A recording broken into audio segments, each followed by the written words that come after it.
So if you've read Bounding in the Comics over the last week or so, this is a story that I've covered with Bounding in the Comics and on Society Reviews as well. And it's the left-wing progressive outrage regarding Florida, as they're calling it, the Don't Say Gay bill. In reality, the bill is called the Parental Rights and Education Bill, which bans the teaching of sexual ideologies and transgenderism to children kindergarten to third grade. That's specifically what the bill states. So the outrage coming from progressives over this bill is the fact that left-wing progressive teachers are in the state of Florida are no longer allowed to teach transgenderism, sexual ideology, and other LGBTQ propaganda to kids age 4 to 8. As you know, time and time again, you never cave to the mob, because even when you finally cave and give in to their demands, they're not going to let you forget about the fact that, well, you didn't take their side soon enough. So John Oliver, who's one of the many late night left-wing progressive propagandists on television, John Oliver took a take against Disney for refusing to take a strong enough side on the progressive issue of the Florida bill. So if you listen to the way that the Daily Beast describes this whole situation, and the Daily Beast, in case you didn't know, is an uber progressive left-wing outlet, they're afraid that, well, LGBTQ teachers could be sued by the parents if they discuss their private lives with the students. First of all, you shouldn't be discussing your private lives with any student between the age of 4 and 8 because, well, that's not your job. Your job is to teach kids the essentials, things like math, English, reading. So John Oliver goes on his show to make the statement that, in his mind, it's not about sex at all. It's about denying the existence of gay people, which is a lie. The bill has nothing to do with gay people whatsoever. It just says, hey, you can't teach this progressive ideology that you guys spew everywhere you possibly can to kids of the age of 4 and 8. The problem that they have is that they cannot teach gender ideology and transgenderism to children.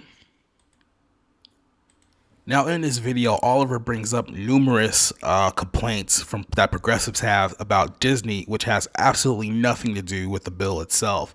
I mean, at one point, he talks about how Disney movies have gay stereotypes when it comes to their villains, that apparently there was a winch auction at Disneyland up until 2018. He talked about the fact how Disney owned one of Harvey Weinstein's companies, and somehow that's an indictment in Disney. Progressives who are against this bill have a very hard time actually arguing the merits of why they don't like this bill in the first place, because they know specifically what the bill states.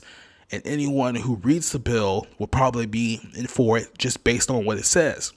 Which is why they chose to label it the Don't Say Gay bill. Because if they just call it the Don't Say Gay bill, then it makes it seem like that it's discriminatory and predatory towards gay people.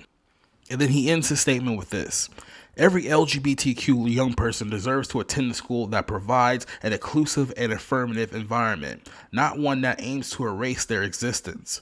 We know that LGBTQ youth already face a higher risk of bullying, depression, and suicide, and this bill will only add to the stigma that fuels these disparities. Keep in mind, we're talking about children age 4 through 8. I know this is going to be a very, very difficult statement for a lot of progressives to hear, but let me just let you in on this. There are no LGBTQ people between the age of 4 and 8. They're just not.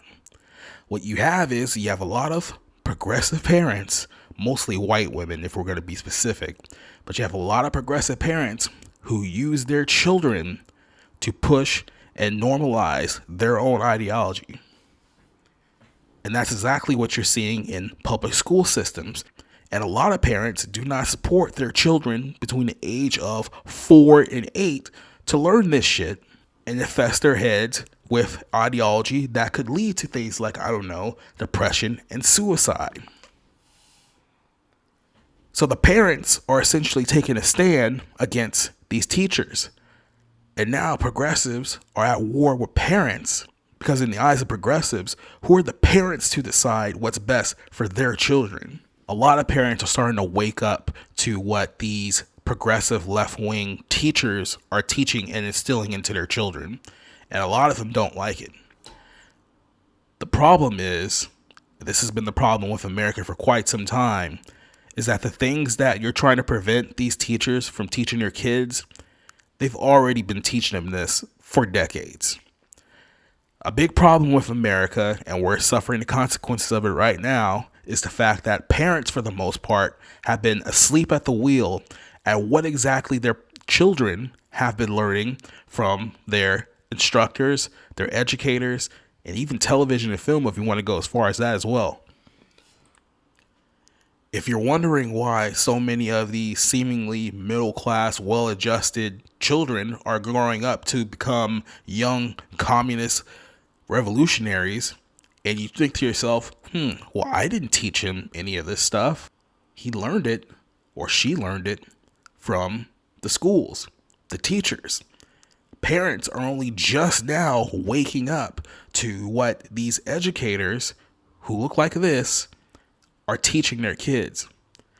The problem here is that these teachers have been allowed to get away with this for such a long time that now that parents are just starting to pull back, and we can argue that they're not pulling back hard enough, but now that they're just starting to pull back, these progressives are starting to freak out because they see that the power that they've had over these kids over all of these years is slowly starting to become unwound. So ask yourself this question. When you see people like John Oliver and all these Disney employees complaining about what they're not allowed to teach your kids anymore, ask yourself this one simple question. Take a good look at these people and ask yourself, do you really want these people around your kids to begin with? And then come to the realization that they've been around your kids for quite some time already. It's probably the reason why your kids are so screwed up.